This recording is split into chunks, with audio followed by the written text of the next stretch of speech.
lorsque pour la première fois je me suis intéressé à l'histoire de l'Afrique, je ne cherchais nullement à aboutir à une civilisation grandiose. Il y a souvent un procès d'intention qui passe à côté des sentiments réels. Vous ne trouverez jamais, on fausse même la psychologie humaine, vous ne trouverez jamais un peuple qui admire l'histoire d'un autre peuple. Prenez la Serbie, prenez n'importe quel peuple de l'Europe centrale. Ce que le peuple de l'Europe centrale voudrait, c'est de refaire le chemin humble que ses ancêtres ont suivi, de retrouver le lien conducteur, le fil ténu qui le lie à ses ancêtres les plus lointains, quel que soit le caractère humble de l'expérience que ces peuples ont vécu, que ces ancêtres ont vécu. De pouvoir retrouver la somme de ses réussites, de ses succès et de ses échecs, parce que nous, il est fait de tout cela. De la même façon, ce qui m'intéressait, c'était de remonter l'Afrique. Moi, quand je m'occupais d'histoire, nous étions presque une génération spontanée. On nous disait que le nègre de grande taille n'était pas un indigène de l'Afrique. C'était les théories, justement, de Rivet qui étaient en vigueur. L'Afrique était peuplée à partir de l'Océanie. Donc, le noir que vous êtes et moi, nous sommes des occupants. Nous sommes des étrangers qui sommes venus sur un sol qui nous est étranger. Les seuls habitants de ce pays, c'était les pygmées. Le noir a devancé le blanc est venu, s'il est plus fort, il évince le noir qui est un étranger comme lui. Voilà les théories qui étaient en vigueur. Quant à l'origine réelle du noir, ça se perdait dans la nuit des temps. Et notre histoire était enseignée avec des dates qui apparaissaient comme des contes d'épiciers.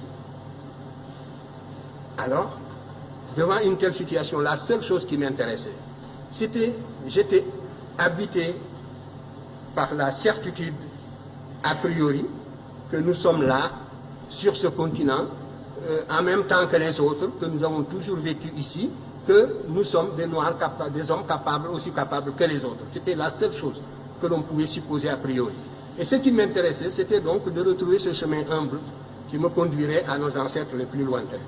Et quand je suis tombé sur l'Égypte, mes camarades le savent de ma génération, j'étais gêné. Ça ne m'intéressait absolument pas de tomber sur l'Égypte, pour ce que je cherchais. Si le fil conducteur, c'est la continuité, c'est la restauration de la conscience historique qui m'intéressait. C'est cette conscience historique qui est le ciment, qui réunit les individus d'un peuple, qui fait qu'un peuple n'est pas une population, un agrégat d'individus sans lien. C'est ce sentiment historique seulement que je voulais restituer, restaurer. Et je ne peux pas non plus, en aboutissant à l'Égypte, falsifier l'histoire par complaisance pour être dans le vraisemblable du moment. C'était tout. Alors, on me demande... Oui, le motif de déplacement, les migrations, vous savez, les migrations, il y a toujours une pression matérielle, soit des intempéries, phénomènes climatiques, sécheresse comme au Sahara, voilà, nous le savons. J'ai identifié plusieurs voies de migration. Le Sahara, à partir de moins 7000, j'ai établi des datations au C14, qui nous donnent un Sahara qui commence à se désertifier vers moins 7000, même, j'ai trouvé même des dates de moins 8000. Donc, à partir de là, le Sahara se désertifie. Les populations qui étaient plus au nord sont montées vers l'Afrique du Nord. Et les Noirs qui sont en Afrique du Nord, ce ne sont pas seulement des Noirs qui sont allés là-bas du fait de l'esclavage du Moyen-Âge. Ils font partie aussi d'une source très ancienne. Et les populations qui étaient plus au sud sont descendues. C'est les Proto-Wangara qui sont descendus vers le sud, d'autres sont allés vers l'est. Donc, il y a là une cause climatique de déplacement de peuples. Je vous ai dit que les déplacements se font à la petite semaine. Il y a 2400 ans, ce qu'on appelle la dernière période humide, où toute l'Afrique était couverte de prairies herbeuses. Donc, on pouvait se déplacer depuis la vallée du Nil jusqu'à l'océan Atlantique en marchant derrière des troupeaux. Par conséquent, là aussi, il y a une voie de migration. Maintenant, il y a la corrélation également entre des événements intérieurs et des événements extérieurs. Il est certain que le sac de Thèbes par les Assyriens, la façon féroce dont les Assyriens ont détruit la ville de Thèbes en 663, a eu des répercussions comme l'occupation de Paris par les Allemands, mais ça n'a pas duré. Donc la métropole noire, une fois qui était vénérable, millénaire, la première fois qu'elle a été mise à sac, ça a eu des répercussions profondes sur les populations africaines qui vivaient presque attirées comme en formant une sorte de grappe autour de la vallée du Nil. Dans les publications prochaines, je montrerai que les Égyptiens étaient descendus jusqu'au Chaba, c'est sûr, jusqu'aux Zaïre. Nous avons des preuves archéologiques de tout cela. Nous avons des preuves archéologiques qui sont venues ici, des preuves relevant de la linguistique, d'autres faits qui sont venus justement jusqu'à la boucle du Niger. Ça concerne la première question sur laquelle je dirai un mot.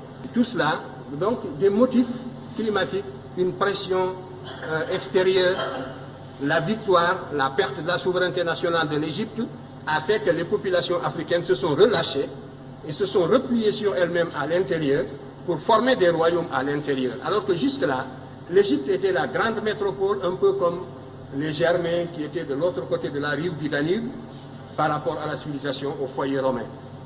L'Égypte était le véritable foyer auquel le reste de l'Afrique noire était lié par 1000 liens des Slaves.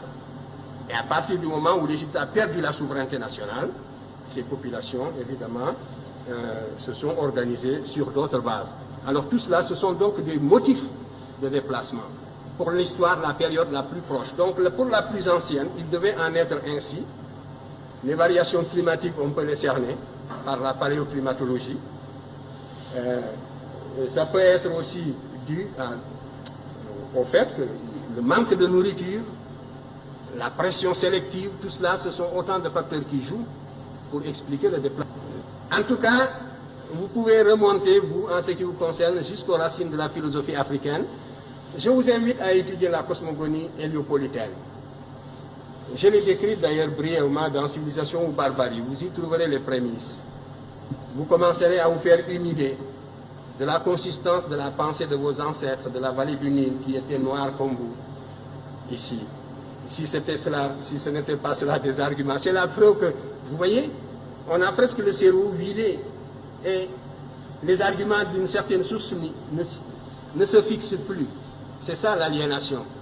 Parce que vous demandez, que valent donc ces arguments-là? Est-ce que j'ai inventé les projections que je vous ai faites, que vous pouvez retrouver dans la vallée du Nil, où vous trouverez justement cette civilisation qui est discutée, ces agents qui se sont représentés plus noirs que vous-même. Mais déjà, vous avez des œillères de l'éducation colonialiste et vous ne pouvez plus voir cette réalité palpable. C'est ça la cécité intellectuelle. Vous comprenez? Où est la raison dans cette éducation? Où est la raison? Où est le développement du sens critique dans cette éducation? Voilà le danger contre lequel nous devons vous prémunir. Il faut que votre cerveau fonctionne. Je disais encore hier et je le répéterai demain, que ce que nous voulons, ce que nous visons dans votre éducation, c'est de réveiller justement le bâtisseur de nations qui dort en chacun de vous. C'est de réveiller le créateur qui dort en chacun de vous. Et cela suppose donc une réforme qui mette l'accent sur la rationalité, sur les facultés créatrices de l'individu et sur l'indépendance intellectuelle de l'individu. Voilà le but que vise mon enseignement en tout cas. Et si je ne l'atteins pas, c'est bien. Les moyens de prouver, ce sont les moyens scientifiques. La critique scientifique, n'est-ce pas, c'est une méthode. Moi, j'ai utilisé tout l'arsenal des méthodes d'investigation et des méthodes de preuve. J'ai esquissé même des méthodes nouvelles pour l'histoire africaine. Que justement, les maîtres que vous citez, je vous parlais des maîtres occidentaux, n'est-ce pas, que vous citez, utilisent largement. Parce que le paradoxe, c'est que tout cela dont vous parlez, ils sont coincés aujourd'hui. Parce qu'il n'y a que cette voie pour renouveler la science historique, et c'est moi qui vous le dis. Et ils sont coincés dans leur propre développement idéologique, et ils ne savent plus comment se dégager de la position inconfortable où ils se trouvent intellectuellement. Ils sont confinés dans des positions idéologiques indéfendables. Et il vous suffirait de fournir un peu d'effort, d'acquérir la connaissance directe pour les dépasser. C'est moi qui vous le dis. Alors, ils voudraient bien sortir de cette position pour récupérer cette littérature. Mais, sans nous citer, bien sûr. Mais tout cela est extrêmement difficile. Et la cause est entendue depuis longtemps. C'est de cela que je voulais vous parler. Vous dites que aussi longtemps qu'on ne reconnaîtra pas, mais on reconnaît déjà. Et maintenant, c'est la conspiration du silence. On n'attaque plus parce qu'on n'a plus d'arguments pour attaquer. Et ce n'est pas le désir qui leur manque, vous le savez bien. Ils nous auraient sciés, ils nous auraient foudroyés s'ils pouvaient déceler la moindre incohérence depuis le temps. Mais maintenant, c'est le silence, c'est la conspiration du silence, c'est la médisance dans les salons, c'est les apartés avec les étudiants. Donc voilà, à 3 reprises, l'Afrique apporte les éléments de la civilisation au monde, et ces éléments diffusent dans le monde, et pourtant l'Afrique continue toujours, passe toujours pour un continent fruste qui n'aurait rien apporté aux autres. De restaurer cette conscience historique continentale africaine, de l'intégrer dans l'enseignement, c'est un facteur de cohésion, mettre l'ensemble des peuples africains à l'abri de toutes les formes d'agression culturelle. C'est le seul intérêt que présente une question comme celle-là, et c'est à une œuvre d'intégration de ce genre.